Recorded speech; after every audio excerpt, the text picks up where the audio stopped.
So he carried me away in the spirit into the wilderness, and I saw a woman sit upon a scarlet-colored beast, full of names of blasphemy, having 7 heads and 10 horns. And the woman was arrayed in purple and scarlet color, and decked with gold and precious stones and pearls, having a golden cup in her hand full of abominations and filthiness of her fornication.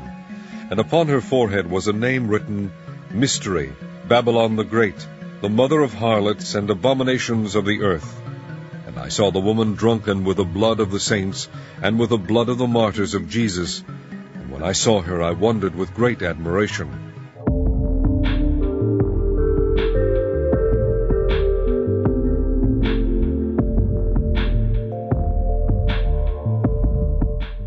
The only Sunday services that really ever piqued my interest as a child were the ones where the book of Revelations took center stage.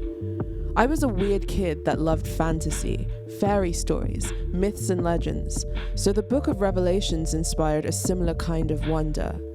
A harlot holding a cup full of blasphemy, a great beast, apocalyptic visions that evoke the end of the world, and a final battle between the forces of good and evil. Sunday sermons filled with caution against this great harlot of Babylon, an iconic image of a woman sitting atop a great monster, a symbol of our times, and a harbinger of a condemned world wallowing in sin. The more I puzzled over the astonishing visions of John the Apostle, the more they began to show up randomly in the entertainment I was exposed to, fringe conspiracy theories, and as a motif in obscure art and culture. Her elusive symbolism is constantly brimming at the margins of our collective imagination. What is Mystery Babylon?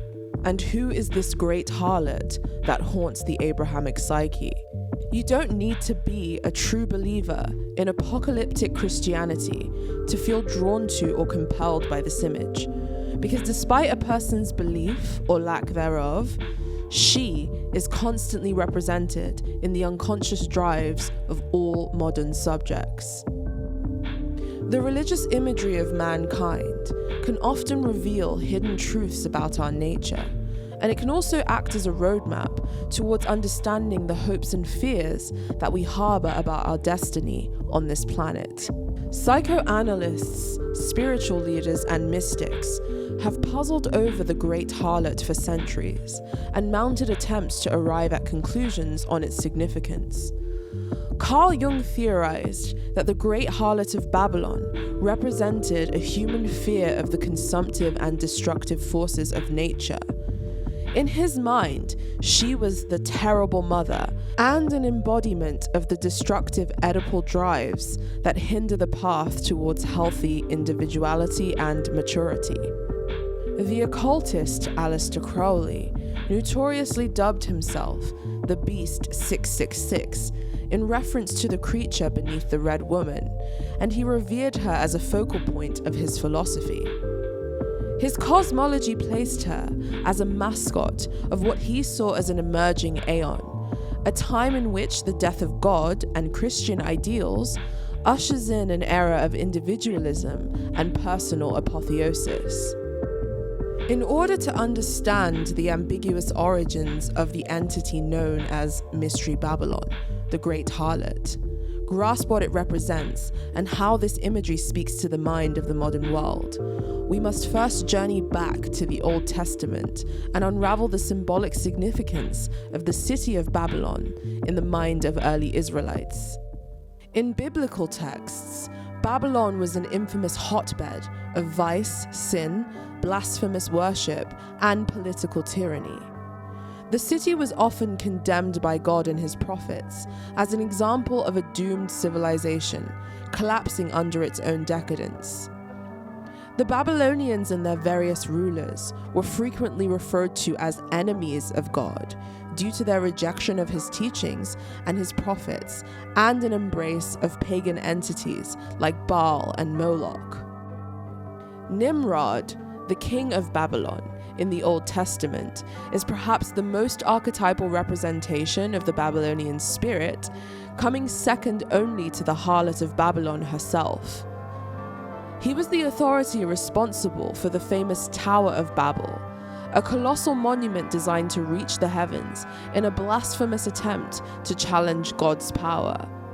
It eventually became the ultimate symbol of man's arrogance and a cautionary reminder of the limitations of human notions of progress that attempt to usurp the transcendent.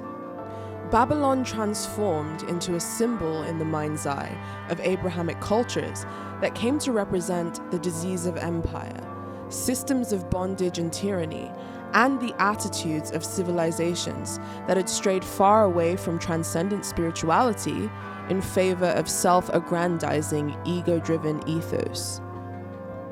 The ontology of Babylon was born, and it transformed a mere city into an egregore, a principality, an energetic unconscious force that is recognized by our imaginations in many forms.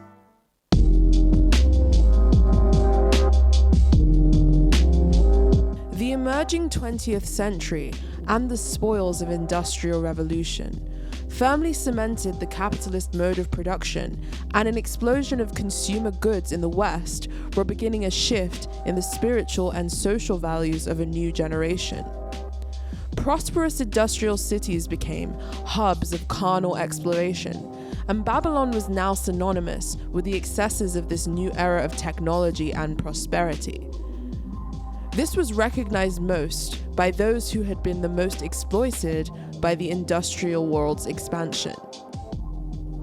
The religion of Rastafarianism emerged in the 1930s after the coronation of King Haile Selassie of Ethiopia. The faith system was a syncretism of Christian doctrine and a new mythology that sprang from the minds of ex-colony slaves who recognized their dreadful plight in the stories of the early Israelites. They seized upon the imagery of Babylon, eventually embracing the term as a metaphor to describe this new Western world and the systems that kept their people in spiritual and economic bondage. Babylon found a new mythic significance in the 20th century through reggae music, and the term Babylon appeared in the lyrics of famous Rastafarian musicians who employed it as a form of social commentary about the hardships of a spiritually adrift diaspora of Africans. The association of Babylon with the spiritual bondage of the mechanized age was a subtle motif that allowed people to express discontentment with the status quo. The Rastafarians recognized Babylon as the Western industrial system and pointed their fingers towards the prosperous Western world, the new Babylon, and the spiritual poverty within a system that thrived on greed and exploitation. The changing values of the emerging 20th century in the West were beginning to mount serious challenges to the monotheistic Christian order. The age of industrial expansion and success put such great emphasis on the achievements of science, technology, and human ingenuity that this challenged the foundations of traditional religious structures.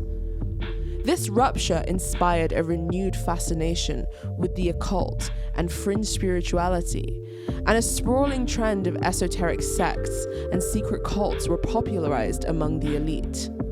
The Golden Dawn, and eventually Aleister Crowley's Thelema, attracted artists, bohemians, writers, poets, and even fringe scientists who, empowered by the changing social mores of the century, revived the Harlot of Babylon as a symbol of optimism for a coming age and as the creatrix of the emerging centuries of mankind. A countercultural elite who were inspired by the occult revolution reinvigorated Babylon as a symbol of modernity and optimism. They envisioned the Red Woman as a symbol of rebellion against the old monotheistic order and the herald of what they perceived as an exciting, chaotic 21st century. According to occult aeonic cosmology, the 20th century meant that the death of the Piscean age was close, and the closing of this spiritual stage of mankind represented the death of an age of unifying myths like Christianity and other unifying ideas and mythologies. The old social order was about to give way to the 21st century, the Aquarian age of the heroic individual, a stage in humanity's spiritual development that would usher in a new form of spirituality, one that put us at the center of our own universe after outgrowing the need for religion and divine authority. Crowley and his acolytes envisioned a coming world where the self, in the form of the heroic individual, would become the center of modern spirituality, and in their eyes, this was a revolution in the spiritual ethos of mankind. Mystery Babylon, the great harlot, represented this aspiration, and Crowley saw this icon not as a harbinger of the end times, but as a symbol of a new dawn for humanity. His famous book, Moonchild, outlines his visions and aspirations for the coming age. In 1946, Jack Parsons, the famed rocket fuel scientist, occultist, and disciple of Aleister Crowley, performed a ritual known as the Babylon Working. The ritual was intended to accelerate the coming of the new Aeon and to manifest an individual incarnation of the Babylon principle into our collective reality. Jack Parsons was an eccentric and controversial figure who baffled the scientific community with both his fascination for the arcane and his major feats in the realm of rocket science. Parsons was an integral figure in the American space race, and his innovations were largely responsible for its success. As a disciple of Crowley, he saw himself as embodying the Babylonian spiritual ethos by helping man transcend the earth and take our place among the stars. The space age was not merely a technological feat to Parsons, but a manifestation of his spiritual philosophy. His relentless belief in the power of technology to elevate man to godhood took on an almost blasphemous glee. When Jack encountered the American artist and poet Marjorie Cameron, he chose her to be the embodiment of the Scarlet Woman in the high magic rituals and sexual rites he performed that were intended to conceive the Crowleyan Moonchild, the embodiment of the Aquarian spirit of heroic individualism. Once the rituals were complete, Parsons was described as a permanently changed man by the people in his inner circles. He grew to become a very influential figure in the development of the 20th century, but died mysteriously in a rocket fuel explosion not long after the Babylon Working had taken place. Parsons saw himself as a torchbearer of the spiritual ethos of the coming century, one that would see man at the center of his own universe, dominant and heroic in the face of the unknown. Like King Nimrod, he aided in the construction of the modern Tower of Babel, not just in technology, but also in the philosophy that created the explosion of technology that further entrenched our faith in man's achievements. The cult of the self was about to be born, and Mystery Babylon was its mother. Around the same time, the cult of the self in the 20th century was beginning to lend consumerism and the American dream a spiritual allure, not just through occult-led paradigm shifts, but also through evolving modes of capitalist production that engineered a shift in our values and aspirations. Sigmund Freud's nephew, Edward Bernays, and his popular mode of public relations took the worlds of corporate advertising, political propaganda, and marketing by storm in the early 20th century, and was responsible for unleashing the self as a fixture within modern consumerist culture. Bernays' fascination with his uncle's psychological observations about the primal unruly impulses in the human mind inspired him to create models of public relations that tapped into these unruly forces and manipulated them to direct public consciousness. Bernays understood that those who held the key to understanding human nature were afforded a lucrative advantage in the competitive industrial world, so he set his sights on using Freud's models as a blueprint for the implementation of mass consumer culture. His model gifted American corporations with the mystical power of convincing people to buy things they did not need by stimulating the unconscious and linking mass-produced goods and products to elusive qualities, grandiose aspirations, and hidden desires. He realized that by satisfying people's base desires, it made them docile and therefore easier to manage and control, which helped in the steering of public consciousness. His new model of marketing convinced consumers to link concepts like self-expression and self-actualization with the act of signaling one's inner values through signifiers and group identifiers that are available through engaging in consumer-driven cultures. The Bernaysian model unleashed primal unconscious forces into the culture that ushered in a new age where consumers became the center of his or her own universe. The countercultures of the emerging decades were heavily influenced by men like Crowley, Parsons, and Bernays, and so the self took its place above once transcendent and unifying principles like religion, and we became gods in our own right. Jack Parsons' philosophical and spiritual intent with the Babylon working was now being realized by the Bernaysian era of individualism that followed. The term Babylon was also very quickly associated with Hollywood during this triumphant period of the industrial age. The entertainment industry has always been the subject of both fascination and suspicion in the collective imagination, especially as Hollywood magic began to fill the screens and lives of people all over the planet with glittering images that called to the depths of their psyches and titillated forbidden desires.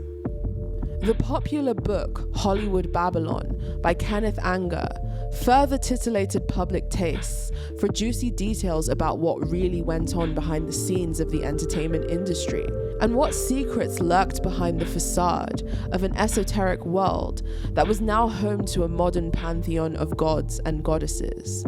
Anger's book spilled the beans to reveal a scandalous world full of sinful excesses, and this image excited the imagination of the public. Celebrities were now larger-than-life figures that embodied an unexplainable otherworldly charisma, and the spiritual impulses of the world were beginning to evolve a new arena of fascination, a place to focus both worship but also explore its darkest projections. Hollywood became the target of morbid conspiracy theories, many of which evoked the imagery of Babylon or alluded to Babylonian rites, rituals, and deities. Popular conspiracy theories associated Hollywood with Satanism, cultism, Faustian bargains, and grisly satanic panics emerged from the Christian right. The technological innovations of the 20th century, consumer culture, and Hollywood entertainment media now emerged as the spiritual center of the industrial and post-industrial world. Babylon was now the system, and found a new home among these ambassadors of the American empire, who helped usher in the new aeon of the self. The philosophy of the self is what drives the 21st century. It thrives on the idea of limitless individual freedom, but cannot seem to account for the pessimism that shrouds our current moment. The 20th century occultists, the counterculture and its influences, the scientists and social engineers foresaw a coming utopia brought about by technology and a triumph over religion and nature. But the reality we inhabit now is still riddled with a pervasive sense of brewing angst and discontent. Jack Parsons' relentless belief in the power of technology to transcend our humanity and make us gods is now the ideology that drives Silicon Valley, the force behind social media, the modern space race, and the ethos of transhumanism. Edward Bernays' desire to manipulate and coerce public consciousness has now culminated in systems of mass marketing, surveillance capitalism, and public control. And the unconscious forces that were unleashed through mass marketing are now being ramped up to an absurd degree by the digital consumer age. But as these trends accelerate, so too does our alienation. It is a hunger felt by all, one that can never be satisfied. Mystery Babylon is the fantasy of manifest destiny in its most perverse form. If the great harlot of Babylon is our modern cult of the self, this means that our spiritual impulses have turned away from pursuing unifying languages to experience the transcendent, and are aimed towards the hollow rituals of self-gratification that we practice through consumerism. We have all taken a drink from her cup. We have not yet emerged as the promised heroic individuals of the Aquarian age. Instead, we are languishing as prisoners of the great harlot, trapped in a new form of spiritual bondage. As modern subjects, we have become the new Israelites, lamenting by the rivers of Babylon, the consumer age, while mourning the loss of our collective soul. And there came one of the 7 angels which had the 7 vials, and talked with me, saying unto me, Come hither, I will shew unto thee the judgment of the great whore that sitteth upon many waters, with whom the kings of the earth have committed fornication, and the inhabitants of the earth have been made drunk with the wine of her fornication.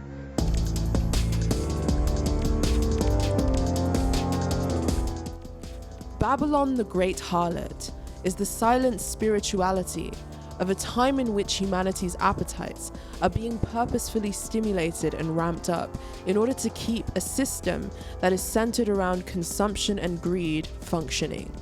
It has manifested in our age as the spiritual poverty that we experience when we are bereft of unifying and transcendent principles that create meaning beyond mere consumption. Although on some level we all understand that the way we live now is unsustainable, we continue on in the hope that our ingenuity will save us from a terrible fate.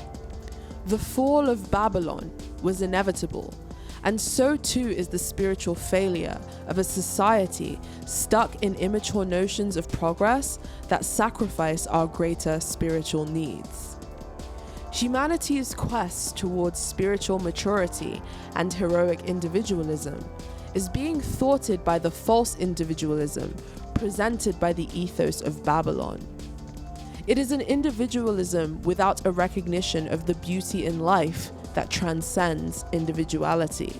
It is an individuality unguided by principles. It is a deep hubris of the soul and an infantile attempt at agency from a world that is struggling to reach spiritual maturity.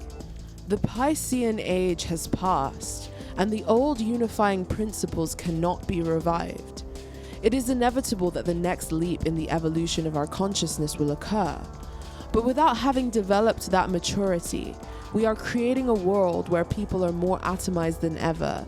Loneliness is endemic, and a loss of meaning is palpable. We yearn for false gods to replace lost notions of unity and transcendence, so we have embraced what Carl Jung described as the devouring terrible mother, in the form of Mystery Babylon, who acts as a consumptive force and prevents us from becoming spiritually mature. This lack of spiritual maturity is represented as an age of mass consumerism, which creates an environment that demands our inclinations become selfish, narcissistic, and totally dependent. The more we embrace the culture, the more we are reduced to an impressionable childlike state, because the cult of the false self makes it nearly impossible to reach the kind of spiritual insight it takes to see the world and other people as more than just tools of personal gratification. Modern consumerist culture and the philosophy of individualism that underpins it did not bring about the Aquarian heroic individual in the time that Crawley imagined, but instead it presented a new obstacle, one that humanity would need to overcome to be worthy of individualism. We have forgotten that in order to be heroic individuals, we must actually believe in something beyond our selfish gratification and dedicate ourselves to facing and understanding the responsibilities that our humanity endows us with. This is the spiritual challenge of the new aeon. Will we emerge as the heroic becoming child, or will we seek refuge in the Oedipal clutches of the harlot of Babylon? It all depends on rejecting the cult of the self and rediscovering the unity of transcendence. Happy Halloween from me, Angie Speaks, and I hope this video gave you some food for thought. If you'd like to support this channel and enable me to make more content more frequently, please do so by pledging any dollar amount to the Patreon link in the description. Thanks for watching, and I will catch you next time with something fresh. See you later.